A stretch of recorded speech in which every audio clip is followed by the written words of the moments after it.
तांत्रिक, पिशाचनी और नवजवान की आप बीती। अंधेरी रात थी। हवा में उमड़ती ठंडी हवाएं पेड़ों की डालियों को हिला रही थी। एक सुनसान रास्ते पर एक नौजवान तेजी से दौड़ रहा था। उसके चेहरे पर डर साफ झलक रहा था। पीछे से कोई उसका पीछा कर रहा था। वो नौजवान था राहुल। वो एक छोटे से गांव में रहता था। राहुल हमेशा से ही जिज्ञासु स्वभाव का था। उसे प्राचीन कथाएं और रहस्यमयी चीजें जानने में बहुत मजा आता था। एक दिन उसने गांव के एक बुजुर्ग से तांत्रिकों के बारे में सुना। बुजुर्ग ने उसे बताया कि तांत्रिक काला जादू करते हैं और कभी कभी इंसानों को भी अपना शिकार बना लेते हैं। राहुल को यह बात बहुत अजीब लगी। उसने बुजुर्ग से तांत्रिकों के बारे में और जानने की कोशिश की। बुजुर्ग ने उसे एक कहानी सुनाई। कहानी एक पिशाचनी की थी जो तांत्रिकों के साथ मिलकर लोगों को परेशान करती थी। राहुल को यह कहानी बहुत डरावनी लगी, लेकिन साथ ही उसे बहुत रोमांचक भी लगी। उसने बुजुर्ग से पूछा कि वह पिशाचनी कहाँ रहती है। बुजुर्ग ने उसे बताया कि पिशाचनी एक पुराने मंदिर में रहती है। राहुल उत्सुकतावश उस मंदिर में गया। मंदिर बहुत ही पुराना और खंडहरनुमा था। अंदर का वातावरण बहुत ही डरावना था। राहुल ने मंदिर के अंदर घूमना शुरू किया। तभी उसे एक आवाज सुनाई दी। वह आवाज बहुत ही मधुर और मोहक थी। राहुल उस आवाज की तरफ बढ़ा। वह एक कमरे में पहुंचा। कमरे में एक खूबसूरत लड़की बैठी थी। लड़की ने राहुल को देखा और मुस्कुराई। लड़की ने राहुल से बात करना शुरू किया। लड़की ने राहुल को बताया कि वह उससे बहुत प्यार करती है। राहुल भी उस लड़की से प्यार करने लगा।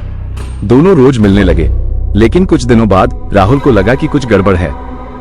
लड़की रात में बहुत ही अजीब तरह से व्यवहार करती थी। वह रात में खून पीती थी और राहुल को भी खून पीने के लिए मजबूर करती थी। राहुल को समझ में आ गया कि वह लड़की कोई इंसान नहीं है, बल्कि एक पिशाचनी है।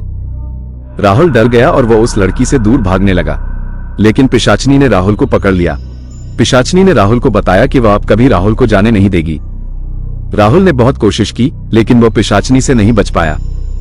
पिशाचनी ने राहुल को अपने साथ बांध लिया। राहुल अब पिशाचनी का गुलाम बन गया था। राहुल रोज रात को पिशाचनी के साथ लोगों को मारता था और उनका खून पीता था।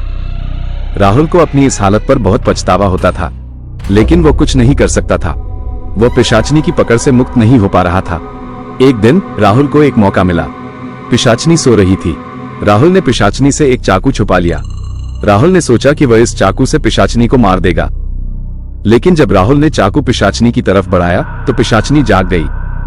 पिशाचनी ने राहुल को पकड़ लिया और उसे बहुत मारा। राहुल बहुत चिल्लाया। राहुल की चीख सुनकर गांव के लोग दौड़े आए। लोगों ने पिशाचनी को देखा और उस पर हमला कर दिया। लोगों ने पिशाचनी को बहुत मारा। आखिरकार पिशाचनी मर गई। राहुल को बचा लिया गया, लेकिन राहुल अब कभी पहले जैसा नहीं रह पाया। राहुल को जो कुछ हुआ था उसने राहुल को बहुत बदल दिया था। राहुल अब बहुत डरपोक हो गया था। राहुल को रात में सोने में बहुत डर लगता था। राहुल की यह कहानी हमें बताती है कि हमें कभी भी अंधविश्वासों पर विश्वास नहीं करना चाहिए। हमें हमेशा सही और गलत में फर्क करना चाहिए। हमें कभी भी किसी अज्ञात शक्ति पर विश्वास नहीं करना चाहिए। कहानी का अंत। ये कहानी एक चेतावनी है। ये हमें बताती है कि हमें हमेशा सतर्क रहना चाहिए। हमें कभी भी किसी अजनबी पर विश्वास नहीं करना चाहिए। हमें हमेशा अपने आसपास की चीजों पर ध्यान देना चाहिए।